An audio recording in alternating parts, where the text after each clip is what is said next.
दोस्तों, आज हम आपको एक खूबसूरत कहानी सुनाते हैं। एक कुम्हार था। उसका एक लड़का था। एक दिन बाप और बेटे दोनों कुछ काम के लिए शहर जा रहे थे।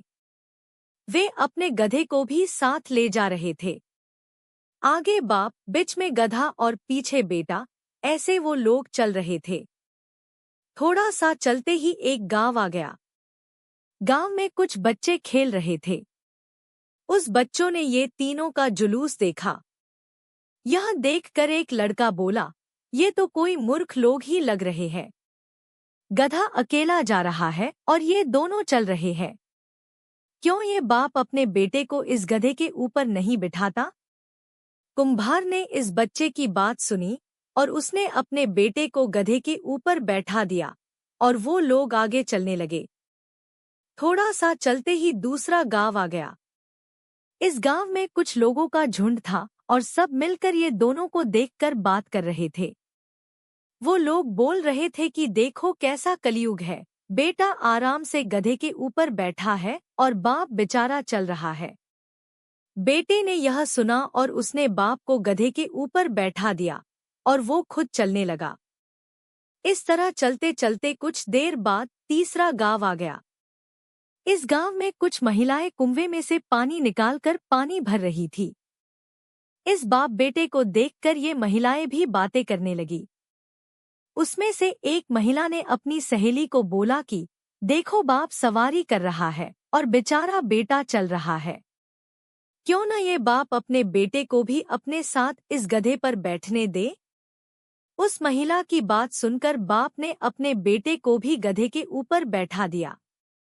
बाप बेटे अब आगे चलने लगे। अब शहर नजदीक ही था। वहां पर एक शहर का आदमी घूमने निकला था। उसने ये दोनों को गधे के ऊपर बैठे देखा और कुम्हार को बोला कि ये गधा आपका है। कुम्हार ने कहा, जी ये गधा मेरा है। वो आदमी ने बोला कि आप दोनों को इस गधे की जरा भी दया नहीं आती है? आप दोनों के भार से ये गधा बेचारा मर जाएगा। इस गधे को भी थोड़ी देर के लिए आराम देना चाहिए। आप दोनों इस गधे को थोड़ी देर के लिए उठा लो। बाप और बेटे में ज्यादा अक्ल नहीं थी। वो दोनों ने गधे के 4 पैर लकड़ी से बांध दिए और उस लकड़ी को अपने कंधे कर रख दिया। गधे को ऐसे लटकते हुए देखकर रास्ते में लोगों की भीड़ जमा हो गई। रास्ते में एक नदी आई। नदी के ऊपर पुल था। लोगों की भीड़ से गधा हिलने लगा। गधे के पैर पर जो रस्सी बंधी थी वो टूट गई और गधा नदी में गिर गया। गधा नदी में डूब गया था।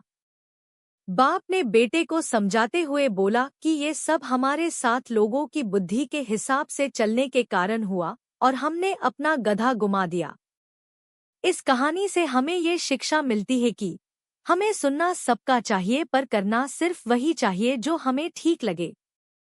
हमारी जिंदगी में भी ऐसा कई बार होता है कि हम दूसरों की सुनते हैं और फिर बाद में पछताते हैं। इसलिए हमारे लिए बेहतर यही होता है कि हम सबका सुने पर करें सिर्फ वही जो हमें अच्छा लगे।